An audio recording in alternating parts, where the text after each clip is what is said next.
A crooked place. The power is out.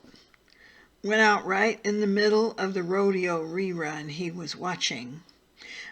A blank TV screen stares back at him reproachfully, as if he caused the power outage. The wood stove blazes, sputtering from time to time when random raindrops find their way into the chimney. Outside, the wind is roaring, and a downpour rattles the metal roof. Subtler but more ominous is the sound of water rushing underneath the floor. Something hits the trailer. Thump. Thump again. He tries to see what it is, but the window screens are opaque with greasy grime turned to mud, and daylight is almost gone. He cracks open the door, but a torrent of rainwater rushes in blindingly. He yanks the door shut. The wood steps are gone. At least he couldn't see them. Nothing anchored them to the trailer. Probably they floated away on the racing water that fills the dry gully. Flooding like this he has not seen before. He should have chosen higher ground, but this spot was easy. Clear, flat land. All he needed to do was set up some piers, back in the trailer, and unhitch. He'd built the crude little steps for hauling in firewood and groceries. Otherwise, he wouldn't have bothered with steps. Nobody ever came to see him, and he was able-bodied enough to climb in easily without steps. At least he was then. Last year or two, well, he's not so young anymore, and the stairs have become more than a convenience. He lives alone now. But he had a wife once. They had lived in Idaho. He had a real nice house that he paid cash for, a house on a hill with a barn and some pretty good ranch land with it. He used to raise livestock, sell to meat packers and other ranchers. In season, he took hunting parties into the wild. He had it made in those days. Not a man to attract a pretty woman, he had never expected to marry. But Josie Lee was real pretty, and she liked him fine, or so he thought. He guessed he'd better grab onto her when he had the chance, because another one was not likely to come his way. He never was much of a Don Juan, never a very social guy of any kind. Oh, he could rip it up with the boys, the other bronc busters and bareback riders on the rodeo circuit. But between times, he liked to keep to himself. Before Josie Lee, he was satisfied to hole up by himself with Western novels and beer at the end of the day. When he met Josie Lee, she was working behind the bar in one of the rodeo towns. She invited him home with her. He stayed with her all weekend, and she showed him things he never dreamed of before. In stunned amazement, he rejoiced in an unhoped-for dimension. You see, whatever youthful good looks he might have had were destroyed on the day an angry bronco kicked him in the jaw and trampled him. He was only a boy of 19, and his body healed pretty fast, but his face was left disturbingly crooked.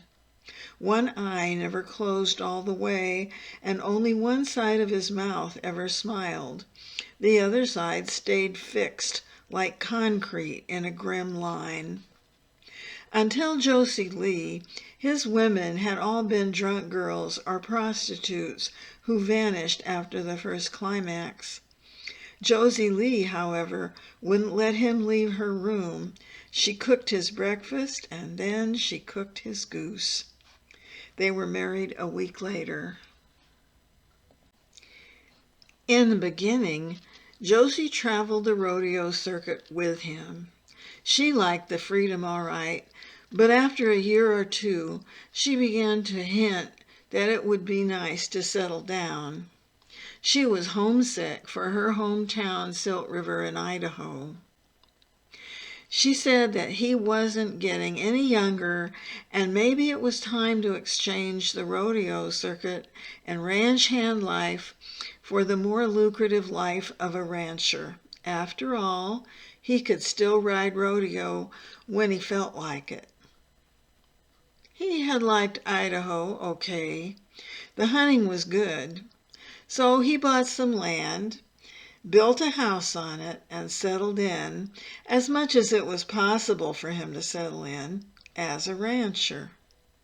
Josie Lee never complained when he was away on ranch business or hunting expeditions.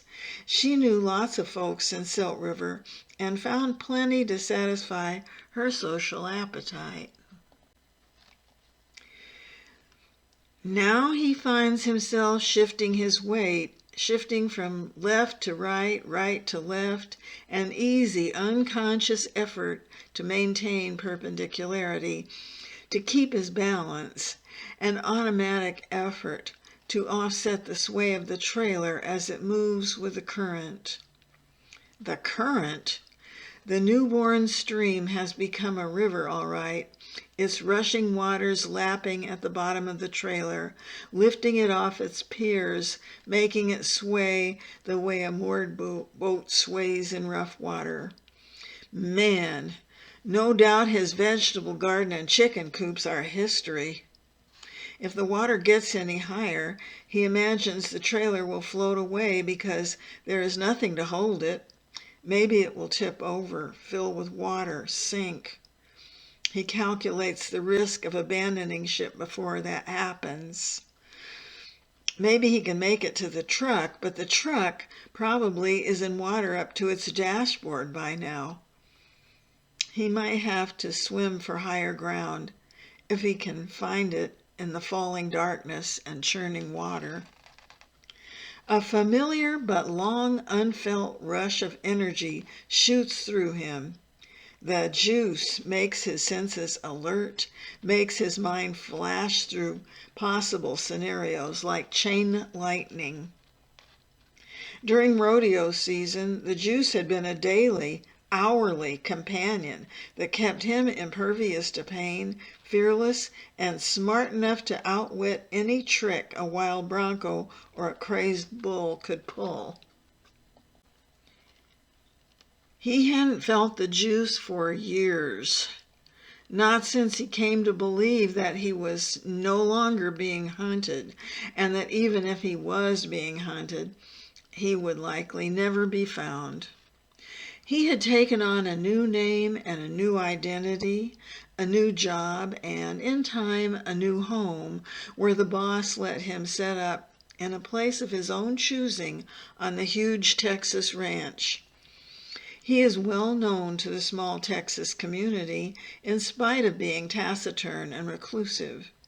He is known only as a hard worker who gives trouble to no one. He seldom drinks in public, just an occasional beer. Serious drinking is for later in the isolation of his trailer.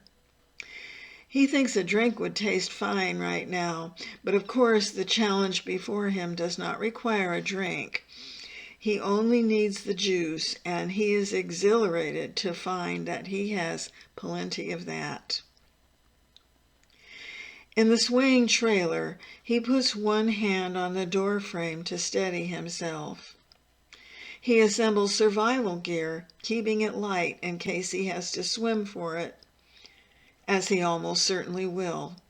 Hunting knife, flashlight, lightweight rain gear, some energy bars stuffed into his pockets. He considers the chest waders. They would be great if he can walk out, but not if he has to swim, and he leaves them. Instead, he puts on mesh water boots. Not much good for walking, but they won't fill up with water. The next thing to being barefoot.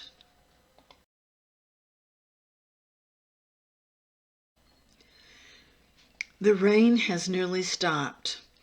At least it no longer clatters on the roof.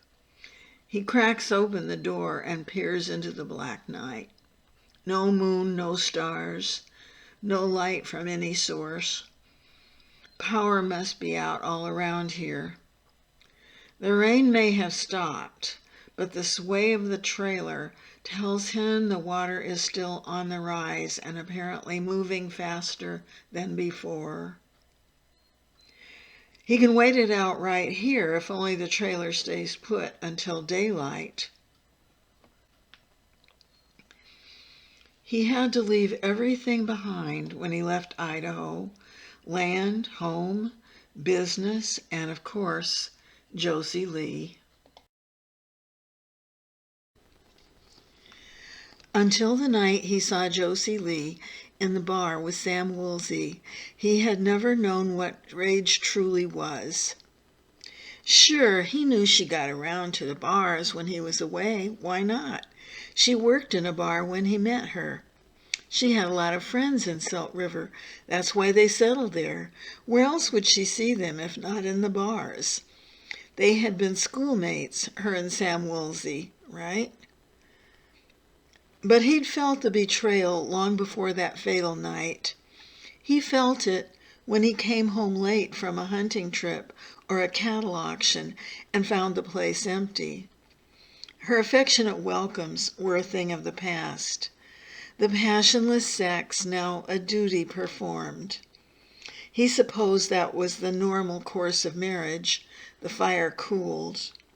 He was not a suspicious man by nature, but he knew that most women found him unattractive, and he began to suspect that he was now, if he had ever been otherwise, nothing more than a meal ticket for Josie Lee.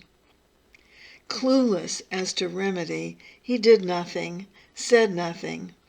He only seethed. Then one day the casual remark of a stranger tipped the scales.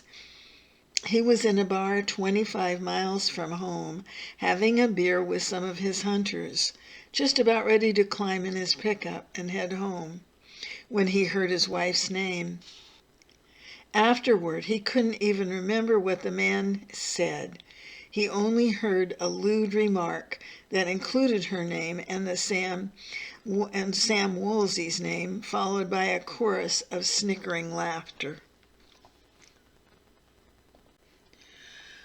Of course, Josie Lee had not been home when he arrived. Why would she be? His hunters had been lucky, and he had come home a day early. He put 2 handguns in the truck and headed for town, seething like magma about to erupt. At the Mountain Man, the first bar you come to on the way to Silt River, he asked for his wife, and no one admitted to seeing her that night. He drank hard whiskey, lots of it, and watched the door. The barroom was starting to wave a bit, so he switched to beer. He staggered to the men's. It was getting late. Time to check the Sportsman, the only other bar in town, in case Josie Lee was there. He drove the few blocks to the Sportsman, weaving over the center line more than once. When he came through the door, he saw Josie Lee getting a kiss on her mouth from Sam Woolsey, her old school friend. They saw him and broke apart. "Jimmy, come on and have a drink," she called, as if nothing had happened. The room blurred and shifted as he ambled to the bar, rage gathering inside. He couldn't speak. At last he said, "What are you doing here?" "Well, what do you think I'm doing, Jimmy? It's a bar. I'm drinking," she said. "It's time to go home," he told her. Her face froze in amazement. He had never said such a thing to her. Then she laughed. "Why, Jimmy, you must be drunk." "How long you been cheating on me?" he said. "Honey, let's you and me get on home. You had too much to drink. Come on, I'll make you something good to eat," she said, trying to lock arms with him. He pulled back, swayed. "How long?" he shouted. The barroom grew quiet, except for the mournful voice of Tammy Wynette, reminding them all to stand by your man. All eyes were on them. "How long you been cheating on me with Sam Woolsey? And who else you been fooling around with?" His drunken voice seemed to come from a loudspeaker. "Honey, I ain't cheating on you. You know that. Me and Sam, we went to school together. We're best buds, that's all." He looked at Sam, but Sam was gone. "Coward," he thought. "Come on, Jimmy, let's go home," she said, tugging his arm. He shoved her away, and she banged into the bar. "I saw what I saw," he shouted. "You can't expect a pretty woman like that to stick with a wreck like you. What's wrong with you? You ought to be grateful she ain't left you," someone said. He never knew who said it. For all he knew, the words might have come from inside his own head. But it was the truth. How could he expect her to be faithful? She probably never had been faithful. He was her meal ticket, and for that she owed him nothing more than the perfunctory services she had been giving. "You goddamn whore!" he shouted, and he drew back the powerful arm of a large animal handler and socked her square in the face, as if she were a man. He can still picture her pretty little face that night, the coquettish smile, the horrified amazement, and the sudden fear just before he hit her. He probably never will see that face again. The frozen bystanders sprang to action. Half a dozen men hustled him out to the parking lot, advising him to go home and sleep it off, while the women, he imagined, ministered to his fallen beauty.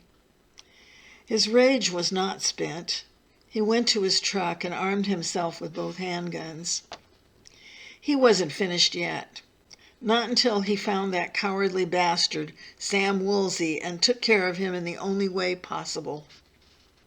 He went back into the Sportsman feeling sober. No sign of Josie Lee. No sign of Sam Woolsey. "Where is he? Where is that cheating son of a bitch?" he shouted, brandishing a handgun. "Somebody take that drunk home," said Dixie. Dixie owned the bar and must have come from upstairs apartment after the first commotion. "He can't drive like that," she said. "He's a menace to himself and everybody else." No one came forward now, of course, now that he had a gun. "Sam left," someone yelled, "if that's who you're looking for." "Don't give me that. His rig's still out there. You all are hiding him. If he don't come out in about 10 seconds, I'm going to start shooting." His first bullet hit the mirror, showering glass shards on the back bar and raising screams. Another hit the jukebox, silencing Ms. Wynette. Joel Campbell took another bullet in his shoulder when he tried to get the gun away from him. A door banged somewhere, and Jim knew. He knew instinctively, as a good hunter knows such things, that his prey was making a break for it. He caught up with Sam in the parking lot, where Sam had almost made it to his rig. "You got anything to say to me?" he asked Sam. "You need to put down that gun," said Sam. "Trust me, this is not going to seem like such a good idea when you sober up." "Admit what you did," Jim said. "You owe me that." Sam was shaking like a scared little kid, but he said, "I don't owe you anything. I knew Josie Lee all her life, and I might have married her if things had gone different. I would have been the kind of husband she could be proud of. She must have married you out of pity. But after..." Whatever other words Sam meant to tell him were lost forever as a .22 bullet stopped all of his words and ended his life. Water is seeping through the floor now. Small items are floating. Pieces of kindling drift around the wood stove where the fire has burned down to hot embers. Looks like I won't be able to wait it out, he thinks. Gonna have to make a run for it. He had made a run for it that night, left his truck in the parking lot of the Sportsman Bar, left an empty gun in the truck, didn't even go back to the ranch. He went back to the Mountain Man for one last drink. "I just killed a man," he had said to no one in particular. Then he used the phone to call Bruce Hillard. Hillard owned a hardware and gun store and had sent him a lot of business, mostly greenhorn hunters looking for a wilderness guide. Jimmy had always returned the favors, sending gun and tackle business to Bruce. But these men were not friends. Anyone would tell you that as far as they knew, Walters had no friends. Bruce Hillard was the last person in Idaho ever to see or hear from James Walters. To the world at large, Walters vanished that night, a nameless woodsman following game trails and logging roads, crossed 3 states before he took the risk to board a freight train in Santa Fe, New Mexico. At last, in the great state of Texas, he emerged as James Walker. In time, James Walker found a ranching job in Eastland County, where he has lived and worked for more than 30 years, making no special effort to hide himself.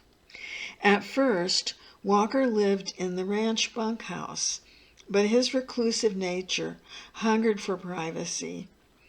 When he purchased a used trailer, the boss was happy to have him staked out in a remote quarter of the ranch where James Walker could keep an eye on things for him. He has been living in the trailer now for 12 years, but from the look of things, he won't be living here much longer.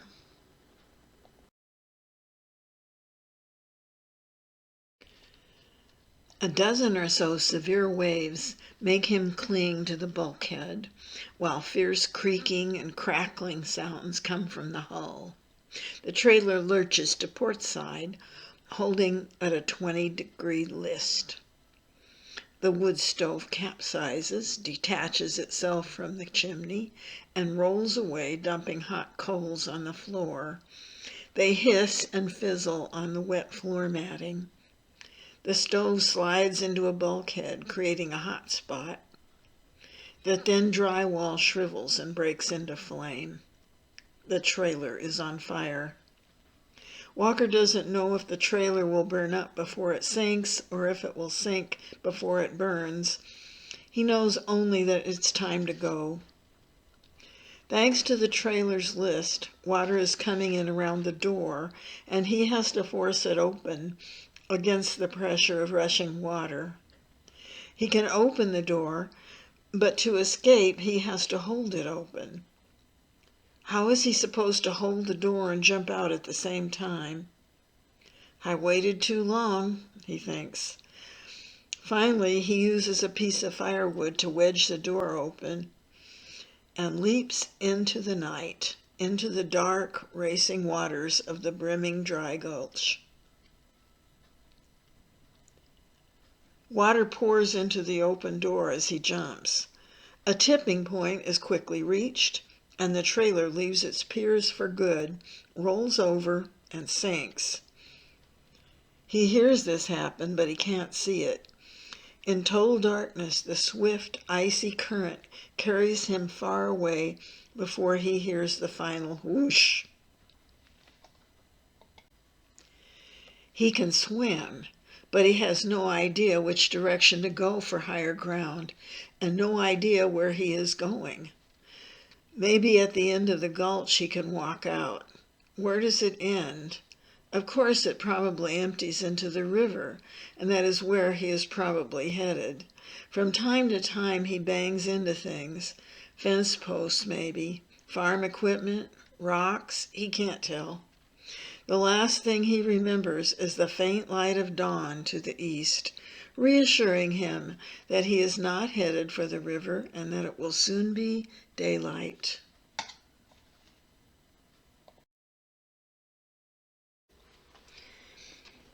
He can't tell how much time has passed, but he is in a bed. It's a hospital bed, and there are other beds and other people in the beds. In a rush of panic, he remembers his escape from the trailer, but nothing else. What happened to him? How did he get here? He's inside a tent, a big white tent. He's warm, he's dry. He has been rescued. They've been feeding him through an IV, but hot food follows. Bowls of steaming soup brought by volunteers in white uniform. They bring Jell-O, milk, and cookies. He still doesn't know where he is, but he doesn't much care. He keeps falling asleep, waking up to eat, waking up to answer questions. They ask who he is. "My name is James," he says. "Last name?" asks the volunteer. "Walters," he says. But that was wrong. Why did he say that? They tell him they are looking for his family.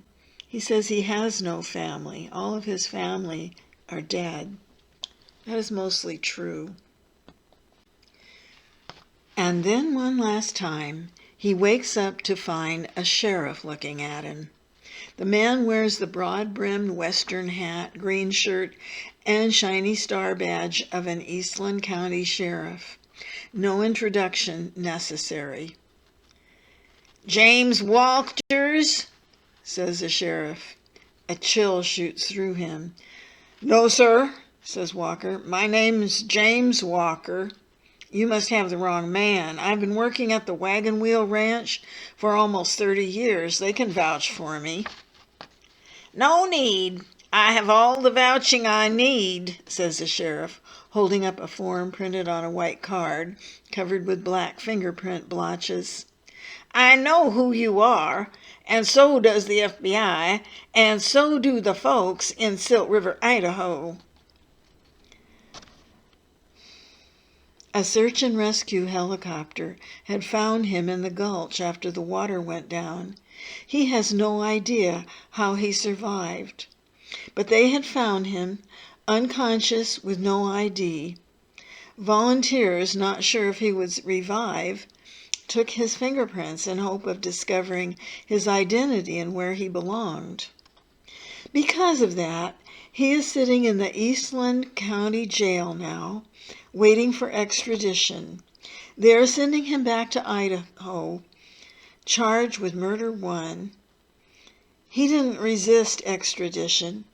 They have plenty of evidence in Idaho, but he will say he's not guilty. Then they'll have to give him a trial. And if he has a trial, there is a chance that he will see Josie Lee one more time.